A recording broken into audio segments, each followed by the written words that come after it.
Is that button bounty, we'll call it? It seems like it's been growing. It's getting up there. Again, they're putting it an extra $1 every hand on the button, but you have to win the pot on the button to win the money, and it looks like it's gone up to about 15 bucks. So sometimes it opens people's ranges up on the button a little bit. Master Plazaz, thank you, thank you. Always good to hear.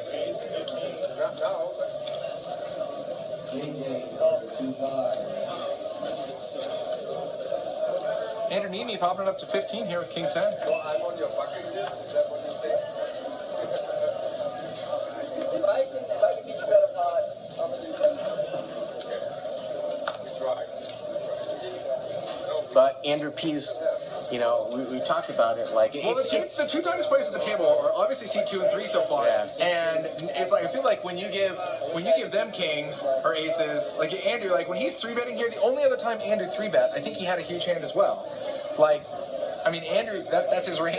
Well, I mean, it's sort of tough to like be disguised when you're the tightest guy on the table and then you 3-bet it. It's tough to go unnoticed when you 3-bet after it goes raise, call, call, call. He still is taking a very small sizing, I feel like. I think that sizing is too small from out of position. I mean, it goes 15 call, call, it makes it 65. You know, Nemi, he doesn't call.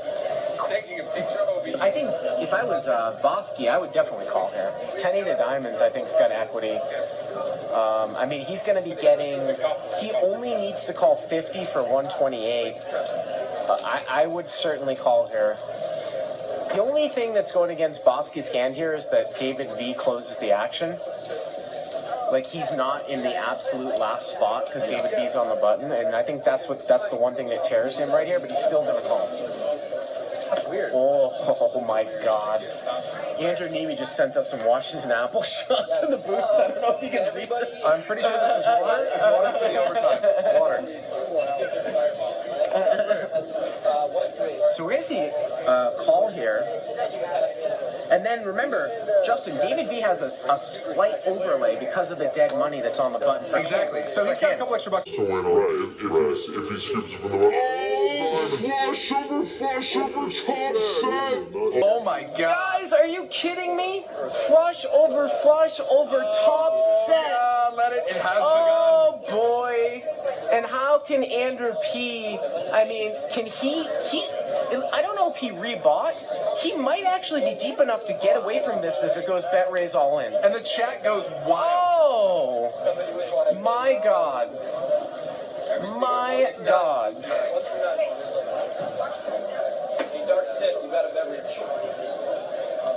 And a small C-bet here with Black Kings by Andrew P. Really small. Now, Boski's going to call, and I think David V's going to lay the hammer down. Boski feels like he's slow playing.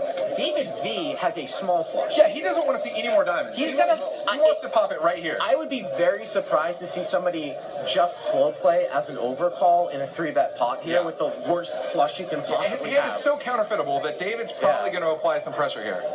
I imagine that this is going to go raise. I think Andrew's probably going to call. And then Boski might just back raise all in, although Boski's not that deep. You know, if Boski was deeper, we might see some finagling here. Oh, and here it is, Boski getting it in. And, I mean, if you're Jeff, Andrew's getting it in. But if you're Jeff, you can't fold here, because really the only thing that you lose to from Andrew P, I feel like, is ace queen of diamonds. That's the only hand that he would 3-bet. Man. David V didn't 3-bet pre, so you're losing to the queen high flush and the ace high flush. Boski's got a situation here.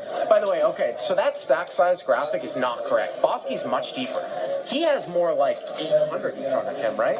Yeah. It says he's got 440, but no, he's got way more than that. He's got 800. He's got eight, actually, with the stack behind, I think maybe 1,000. Maybe like 900 to 1,000 actually. So this is what I was saying. I thought Boski was only 440 deep. I was like, oh, the money's just going to get in. But it's sort of a weird spot. I thought Andrew P might play this a little bit slower and just call. Yeah. And put Boski in a weird spot. But now Boski's got a situation where he slow plays. He gets a raise by David V. There you go. That's a much better representation of a stack there. So he's got a little over 900. He's got about 920. I think you're right. Exactly. He's got 920. So, I mean, it's a game on. Pot of the night right here. He's just going to move in. Shipping it. And now can David V fold? Oh, it's so sick. Look at David V laughing. This is the exact thing you didn't want. So, Justin, let's repeat the action here. Raise, call. The tightest guy on the table 3 bets out of the small blind. I want to hear this. Hold on.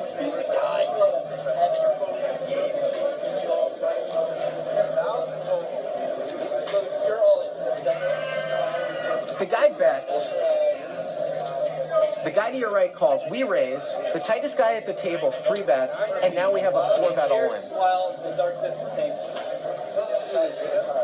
Cheers while the dark Sith tanks. Wow.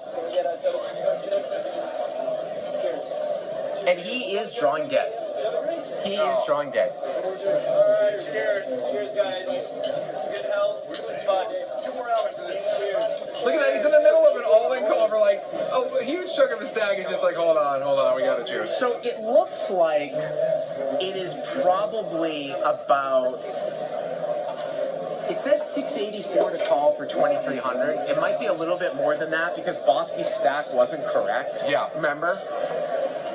All I'm saying is the tightest guy at the table 3-bet pre-flop. He bet the flop. Guy to your right calls. You raise. Tightest guy 3 bets. And now the guy to your right back raise 4 bets. You have the smallest flush in the deck. You can't think that your hand's good here. Regardless of who has what, it's rough. The thing that concerns me the most, if I was David V, is that of Boski's back raise. Andrew could have pocket kings. Yeah. He could have pocket aces with the ace of diamonds. But when Boski calls the flop and then back raises all in on the flop after we raise, that's of what is concerned. This could be an expensive drink. Maybe this drink gives him a little liquid courage to make the call. Ouch. Somebody buys you a free drink and it costs you $500.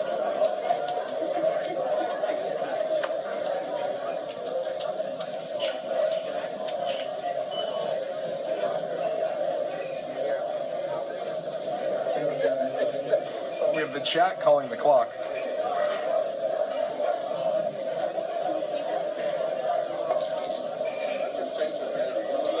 I think 684 is correct, Justin. I think that is the right amount, and the pot is correct. I think he's getting about 4 to 1. But the problem is that if he's up against a higher flush, he's drawing dead. And he does fold. Let's give him credit. He makes the fold. Yeah. So Jeff Boski here in a super solid spot. Yep. Oh, there's the full house. No, 9 of diamonds for the ultimate sickness. Oh, wow. Man, they just Did you run imagine it a 9 of diamonds? Good God. Wow. And Boski gets turned.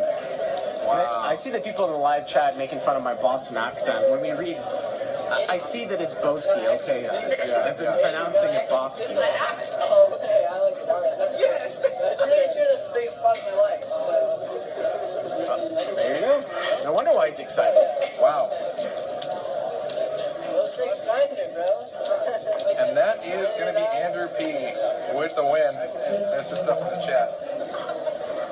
We're not big ballers like you, man. Hey, yeah, they don't have ballet here. How do you work with that?